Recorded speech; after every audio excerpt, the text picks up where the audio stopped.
आज आओ अपने मन को एक शाश्वत क्षण में ले चलें जो अत्यंत आध्यात्मिक है। हम अपनी यात्रा भगवत गीता के प्रथम अध्याय से आरंभ करते हैं। कहानी किसी शांत आश्रम में नहीं बल्कि कुरुक्षेत्र के धूल भरे मैदानों में शुरू होती है। यहाँ दो महान सेनाएं आमने सामने खड़ी हैं, पांडव कौरव। उनके ध्वज हवा में बेचैनी से फड़फड़ा रहे हैं।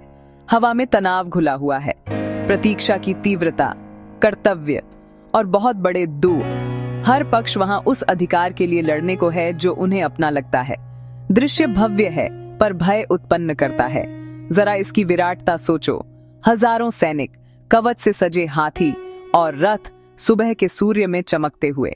फुसफुसाहटों की गूंज के बीच इसी पावन कुरुक्षेत्र में एक लौकिक अलौकिक संघर्ष होने को है।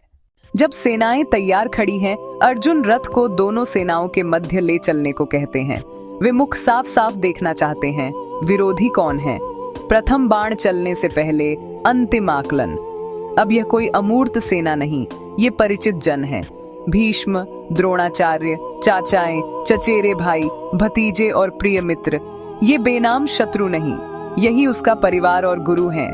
उसका आत्मविश्वास टूटता है, करुणा स्थान लेती है, संदेह और भ्रम मन पर छा जाते हैं। अपने ही कुल को मारने के पाप के लिए कैसी जीत सार्थक। समाधियों पर खड़े राज्य से क्या आनंद। युद्ध का तर्क पागलपन प्रतीत होता है। हाथ कांपते हैं, मुख सूखता है, देह थरथराती है। वह कृष्ण की ओर मुड़ता है, टूटे मन से बोलता है। उसे इस भ्रातृ युद्ध में कोई भलाई नहीं दिखती। यही अर्जुन के विषाद का केंद्र है, कर्तव्य बनाम मानवीय संबंध का विनाशकारी संघर्ष। शंखों की गर्जना सैनिकों को उत्साह देती है, पर अर्जुन में यह एक गहरे आंतरिक संकट की शुरुआत बनती है। अर्जुन का आंतरिक संकट और गहरा होता जाता है। युद्ध के विरुद्ध उसके तर्क और अधिक व्याकुल तथा विशिष्ट हो जाते हैं। वह युद्धोत्तर पतन देखता है, वंश का विनाश, परंपराओं का क्षय, धर्म का पतन, परिवारों में अराजकता, असुरक्षित स्त्रियां, अवांछित संतति, पूर्वजों के लिए नरक सा अस्तित्व, क्योंकि पवित्र संस्कार रुक जाएंगे। यह विचार असह्य है, देह साथ छोड़ती है, त्वचा जलन सी, पैर डगमगाते, मस्तिष्क चक्कर आता है। गांडीव जो उसकी भुजा का विस्तार था, अचानक असहनीय रूप से भारी लगता है। वह उसके कांपते हाथ से फिसल जाता है, रथ के फर्श पर खड़खड़ा कर गिरता है। यह अत्यंत महत्वपूर्ण क्षण है।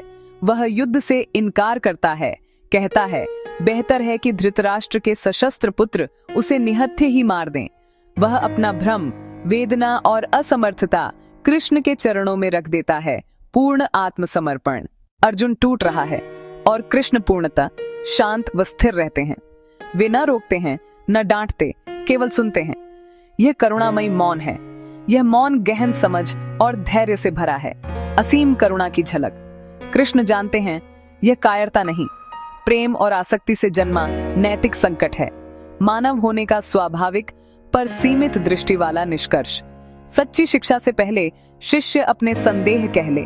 कृष्ण अर्जुन के भ्रम को चरम तक पहुंचने देते हैं। यह धैर्यपूर्ण सुनना पहला पाठ है। भेद्यता के लिए सुरक्षित स्थान, तूफान में स्थिर लंगर। अब प्रश्न रखे जा चुके हैं, समस्या उजागर है। शिष्य मार्गदर्शन चाहता है, कृष्ण वाणी देने को तत्पर हैं।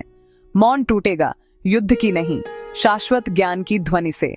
सारथी से सर्वोच्च गुरु, अज्ञान का अंधेरा हटेगा। संपूर्ण गीता सार रूप में इसी प्रथम अध्याय का कृष्ण का प्रेमपूर्ण व्यापक उत्तर है। प्रथम अध्याय उत्तरों पर नहीं, एक गहरे गूंजते प्रश्न पर समाप्त होता है। यह आशावादी निराशा है, टूटन अंत नहीं, शुरुआत है। पुरानी त्रुटिपूर्ण नींव ढहती है, तभी नई गहन समझ उगती है। अर्जुन का भ्रम आध्यात्मिक ज्ञान के वृक्ष के लिए उर्वर भूमि है। सच्चा अध्ययन प्राय विनम्र स्वीकार से आरंभ होता है। हमें मार्ग नहीं पता।